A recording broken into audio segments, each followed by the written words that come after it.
guys, it's Dr. Denny over at Fort Paws at Fulshire Veterinary Clinic, and today Ashley and I are going to be chatting a little bit about things that we can do to make traveling with your cat less stressful, both to the vet and just in general. Why is it important to socialize my cat to its carrier and travel?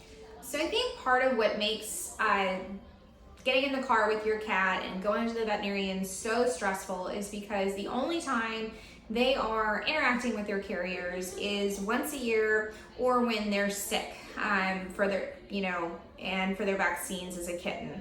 And the problem with that is it becomes such a negative experience for them, and they only experience negative emotions when it's associated with their carrier. So we've got to do a better job at making the carrier, a happy place. And there's definitely some ways that we can do that. As a kitten, making sure that that carrier stays out, generally right where you either give your kitten its treats every day or right next to where you feed your cats. That's where my carrier is. It sits right next to my cat tree. Right next to the food bowls, and my cats handle their carriers a lot better than a lot of patients that I see, and that's part of how I keep them socialized to it. I also recommend, after you've gotten a new kitten at home, making sure that feeding them, for a few weeks in their carrier. Don't shut the door, just put the food in there, and they can't help but have a positive association because when they're eating, your brain's like, oh, eating, survival, this is good, right? And oh, I'm in this carrier. So we have positive association with the carrier. And then over time, we can close the carrier for just a little bit and then open the carrier. And we can move from that to, taking short trips in the car, just around the block, then back home. We need to do a better job at making it less scary because so many clients, and I understand this, you don't want your cat to be super stressed out and screaming on the drive, and by the time it gets to the vet clinic, we can barely touch it because it's terrified. How can I get my cat in its carrier? So this is going to kind of go back to what we were just talking about, socialization. So have that carrier out, feed your cat in its carrier regularly, put catnip in there, create a positive experience. If you have a carrier that has 2 openings, get a toy in there, just positive association. Tips and tricks, if your cat is not socialized to its carrier, then make sure that you catch your cat, in the morning when you're about to feed, that way, because generally for cats that are not socialized, they see their carrier and they disappear. And we get these phone calls in the morning about, well, everything was great and I pulled the carrier out of the garage and now I can't find my cat. Because they know it's a negative association. So we need to have these carriers out in their environments. It needs to smell like home. They need to be interacting with it. And if you truly are struggling, and if you're a current client and we've seen your cat before, we are more than happy to send home some liquid medication that you can give in the morning, and a couple hours later your cat will be much less stressed. How can I make traveling to the vet with my cat less stressful?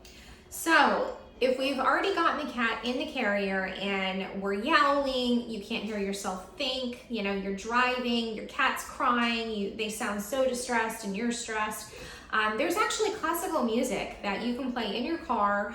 Generally you want it to have pretty slow. There's music called For a Cat's Ear.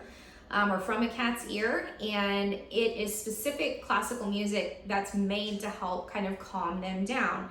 Also spraying something called Feel Away in your car. It's calming feline pheromone. We can't smell it when you initially spray it. Don't inhale it, it'll make you choke.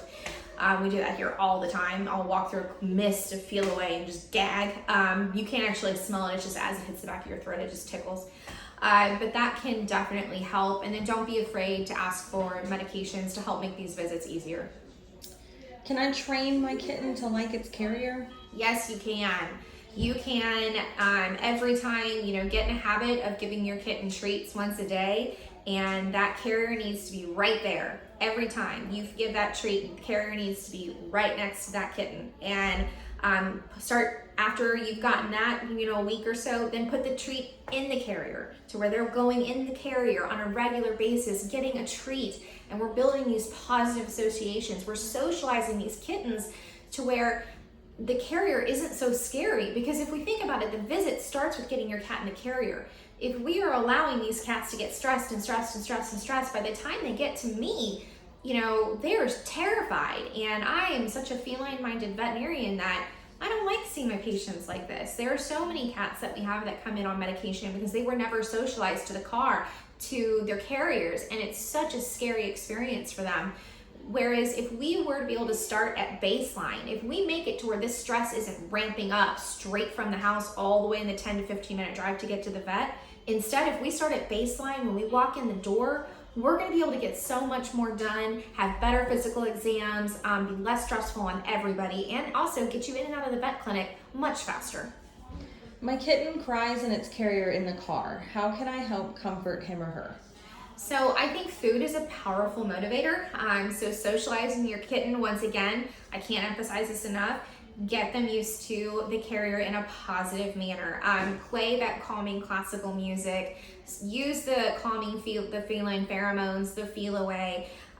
Socialize them to being in the car after you've gotten over the hurdle and they like their carriers and they'll hop in their carrier to get their treat. Start shutting the door and make sure you're with them, and then let them out, and then move from that after a few weeks into just driving around the block and then coming right back home. These short little interactions take 5-10 minutes out of your day, but it'll make a huge difference for your cat for the rest of its life.